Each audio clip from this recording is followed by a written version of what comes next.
Like, obviously, his priority would be like injury proofing himself, getting back in there, and like he very much wants to get back and have a run for sure.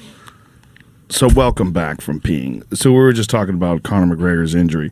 The weird thing is that there's a loophole in USADA that allows you to get out of the testing pool. And get out of the testing pool, you can just juice up. Yeah, most of the guys weren't even aware, apparently. Like, I think it was Anthony Smith who does the show with Bizbang. Yeah, he was like, I didn't even know you could fucking do that. Seems weird. And you just need 6 months. Like, if someone had an injury, though, that's a very wise way to approach it, right? Like, what potentially would be good things that you would take if you had a broken bone and you wanted it to heal quicker?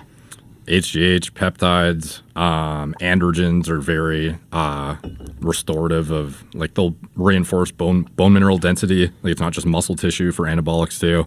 Like, there's certain stuff that's going to stay in his system for a long time he could never use, but like on the bioidentical side, like anything that is pro like bone integrity, infrastructure enforcing, like he is going to be, like I would be highly incentivized if I was him and I knew I wasn't being tested. Yes. So I'd be pushing that vector hard if I was him. If you took time off, so if it was you and you were a UFC fighter and you broke your leg and you found out about this, you saw a loophole. So you would take peptides, you would take growth. What are the things you were saying that you wouldn't take because they would stay in your system for too long? Oh, like any synthetic androgen, like you would not be touching in general.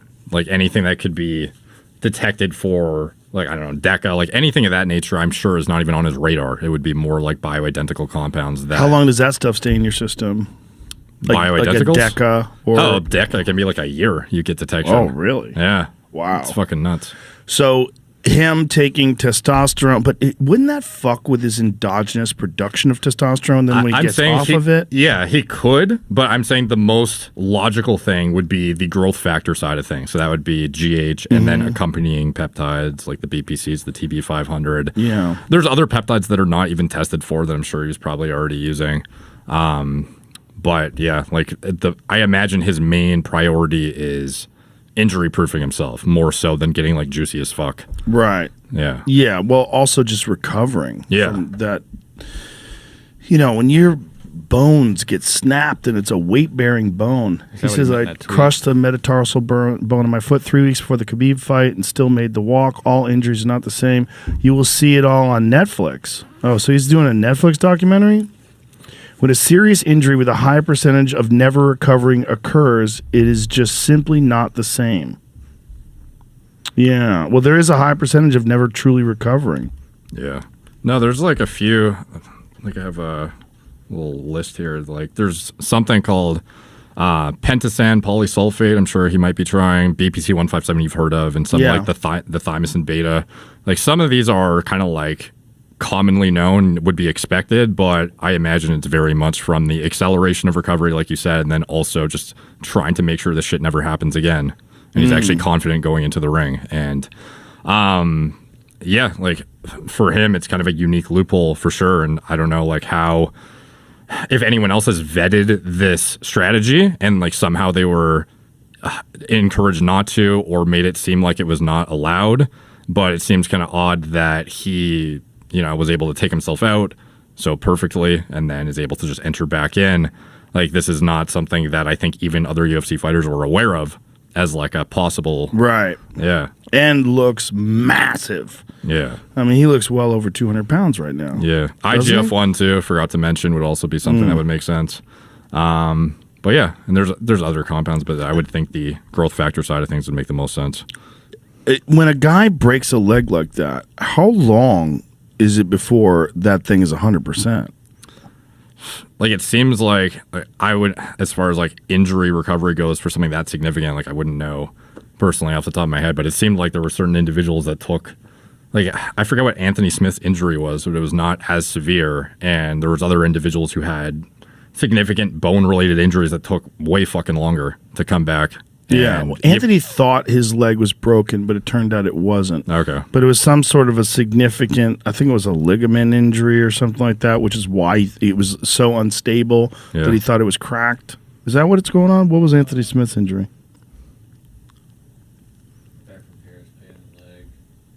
This is saying he had a leg break.